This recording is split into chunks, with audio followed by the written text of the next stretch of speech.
اسلام میں لونڈی کا جو تصور ہے اس کے بارے میں بھی بہت ساری لوگوں کے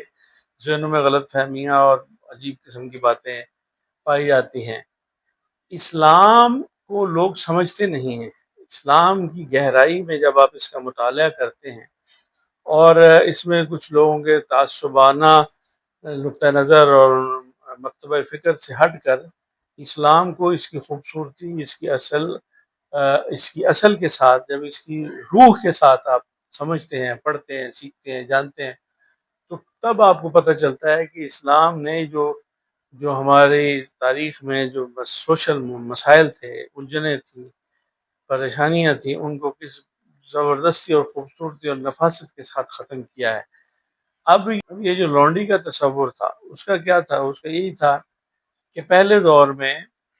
جب جنگیں ہوتی تھی، لڑائیاں ہوتی تھی، کوئی ملک کسی دوسرے پر حملہ آور ہوتا تھا، تو ایک تو یہ تھا کہ اگر حملہ آور ناکام ہو گیا ہے تو وہ اس کی جو عورتیں تھیں ان کو لونڈیاں بنا لیا جاتا تھا، مردوں کو غلام بنا لیا جاتا تھا۔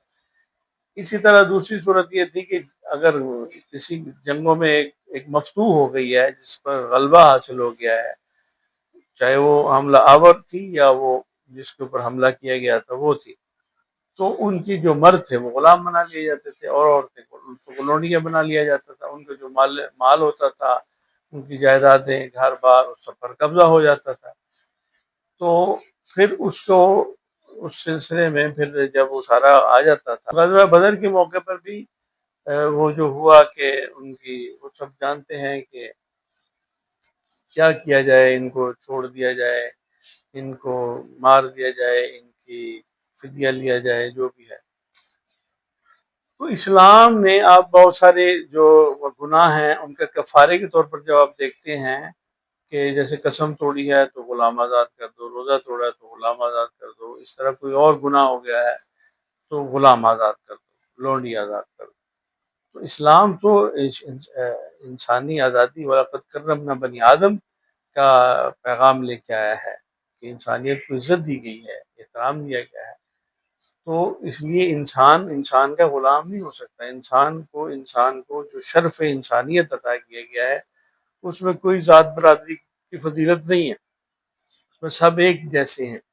اور اسی طرح جب ایک انسان کسی کے اوپر غلبہ رکھتا ہے تو وہ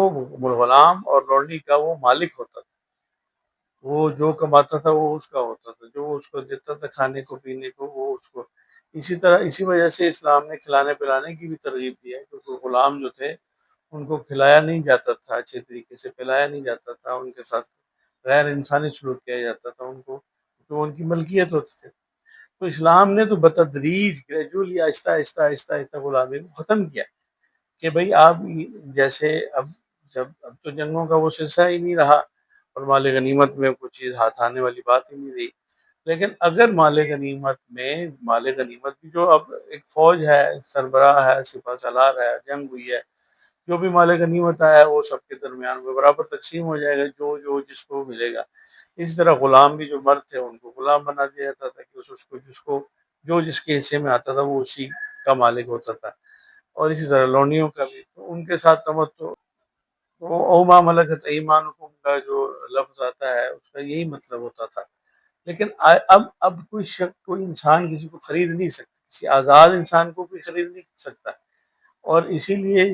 غلام کو آزاد جو آپ کے پاس ہے وہ یا کسی کو خرید کر آزاد کر دینا اور اس کو آزادانہ حیثیت دے دینا، یہ اسلام کی جو تعلیمات کا حسن۔ اسلام نے تو اس کو ختم کیا ہے۔ اسلام پر یہ الزام کیوں لگاتے ہیں لوگ کہ اسلام میں لونڈی اور یہ سارا؟ تو یہ سب صرف اور صرف جو مستشرق لوگ ہیں، جو متعصب ہیں، اسلام کے خلاف ذہنیت رکھنے والے لوگ ہیں، وہ اس کے بارے میں اس طرح کا غلط پروپیگنڈا کرتے ہیں۔ ورنہ تو اسلام تو ان چیزوں اور لونڈی کے ساتھ نکاح کر لینا چاہیے۔ وہ اگر خیر وہ تو اب تو وہ سلسلہ ہی ختم ہو گیا نا۔ تو اگر الزام کی حد تک دیکھا جائے تو اسلام کی خوبصورتی تو یہ ہے کہ اسلام نے اسے غلامی کی جو رسم تھی، یہ جو غلامی کا جو ایک ادارہ تھا، اس کو ختم کر دیا آہستہ آہستہ آہستہ آہستہ۔ اب وہ سلسلہ ختم ہو گیا، اب سب انسان آزاد ہے، کوئی کسی کا غلام نہیں ہے، نہ کوئی کسی کو غلام بنایا جا سکتا ہے، نہ بنانا چاہیے، نہ کوئی بنا سکتا ہے، نہ کوئی خرید سکتا ہے، نہ بیچ سکتا ہے۔ سب انسان آزاد